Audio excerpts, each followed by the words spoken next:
Hello guys, good morning. কেমন আছো? আশা করি সবাই ভালো আছো আর আমি অনেক ভালো আছি। তো আজকে আমি নিয়ে এলাম আর একটি ছোট্ট ভিডিও বিপত্তাসিনীর ব্রত। তো তাই আমি এদিকে স্নান টান করে চটপট করে চলে এলাম। এসে দেখলাম যে আমার ননার বর্দি আর ছুর্দি ওরা মিলে রেডি করছেন, আর তারপর তো আমি হেল্প করলাম আর সবাই মিলে ঠাকুরকে দিয়ে দেবো। এদিকে ফুলগুলো তুলে আর বাসনগুলো মাঞ্জে আমি রেখে দিয়েছি আগেই।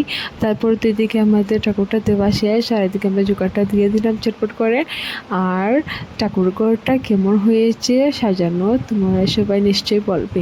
এই দেখো ঠাকুরটা দেওয়া শেষ, তারপর তো আমরা প্রসাদটা খেয়ে নেবো। তারপর তো আর কি, আজকে তো ঠান্ডা ঠান্ডা দিন, ঠান্ডাও আছে আর গরমও আছে, বৃষ্টিও দেয় আর রোদও আছে।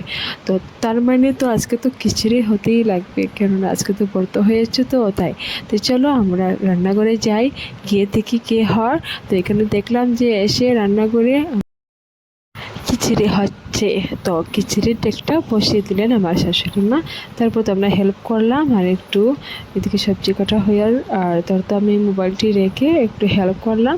তারপর তো আমরা চটপট করে রান্না শেষ করে খেয়ে নেব তাড়াতাড়ি। আর সারা সকাল থেকে তো আমি উপোস ছিলাম, তো তাই একসাথে আমরা খেয়ে নেব। তারপর তো রুমে এসে দেখলাম যে রুমটা পুরোপুরি ভেবে খালি, ওরা খেলতে ছিল। তারপর এদিকে খাওয়ার জন্য এসে গেলেন কাকিমুনি, মাসিমা সব। এদিকে আমার রুমে ওরা বসেছেন খাওয়ার জন্য। আর ভাই, এদিকে আমার ভাই আর রেশমি, আমার ভাগ্নি রিয়া আর আমার ছুটি মিষ্টি ভাই, ওরা ওরা বসেছেন আমার রুমে খাওয়ার জন্য। তারপর তো আমি তো চটপট করে খেয়ে নেব।